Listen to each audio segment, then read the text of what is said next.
This is a quick character guide for the new A rank Astral Watanabe.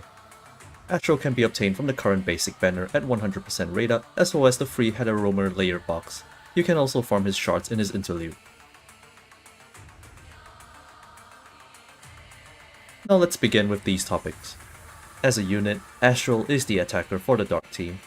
For his skills, he has a unique follow-up attack called Trailblade when performing a basic attack after pinging red orbs or dodging. Speaking of red orb, you won't generally use it as a standalone attack a lot because it's mainly used for activating his core passive. More on that in a bit. Yellow orb is a spinning attack that has pretty good AoE.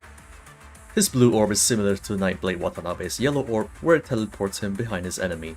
All three orbs deal dark damage when it's a 3 ping. Back to his basic attack, Trailblade does physical damage.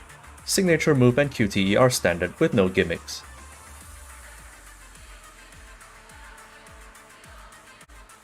And now for his core passive. If you've played B-Lift or Eclipse Lift, the activation condition is exactly the same.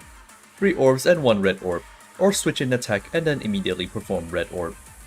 What it does is a large AoE attack, and Astral gets a 5-second extra dark damage buff to his basic and Trailblade attacks. As for his ranks, it goes without saying that the higher the better, but SS to SSS is good enough because you'll be using him for at least nearly a year until the S rank Dark Attacker shows up. Now let's move on to the demonstration.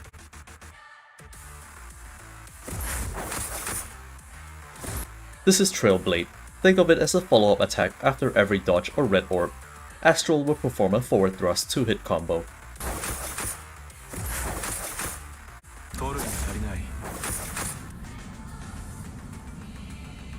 Now that I've just done a triple red, that's half of his core passive condition done, and this is indicated by the dark aura around Astral, so the next red orb will be his core passive attack. Notice that Trailblade is also triggered on the next basic attack after core passive, as it still came from a red orb. A 5-second gauge will also appear at the bottom of the screen, signifying that the core buff is active, where all basic attacks and Trailblades have additional dark damage appended to them. If you don't want to sweat all the details, just spam triple and a single red orb to do as many core passives as you can. Bear in mind that the core passive attack itself does not grant invulnerability, so be sure to dodge if there are incoming attacks.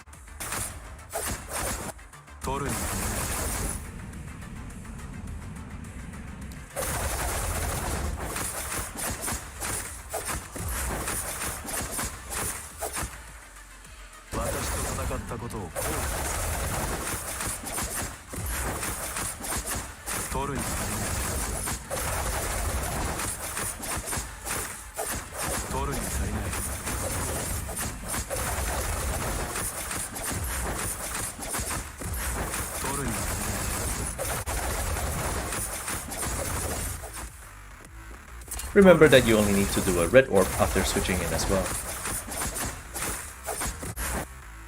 And that's the whole gist of playing Astral.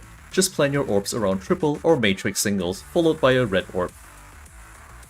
As for his gear, his 6-star weapon is ideal, but like most characters, the 4 and 5-star ones work as well, so it's completely up to you.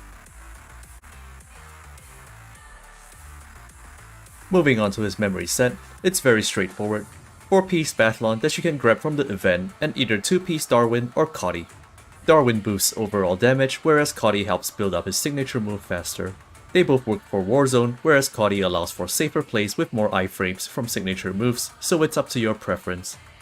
If you're looking to resonate his gear, for the signature weapon, it'll be slot 2, 3, and 1.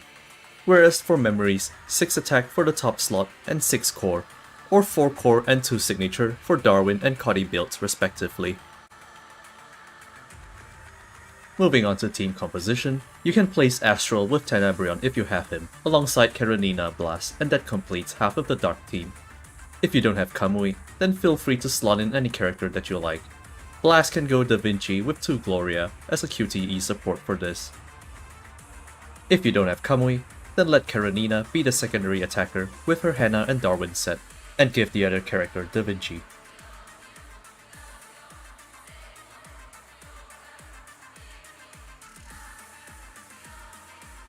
We've come to the end of this simple character guide, and I hope that has been helpful to you. Essential links are in the description below, and consider leaving a like, comment, and subscribe, and I'll see you in the next video.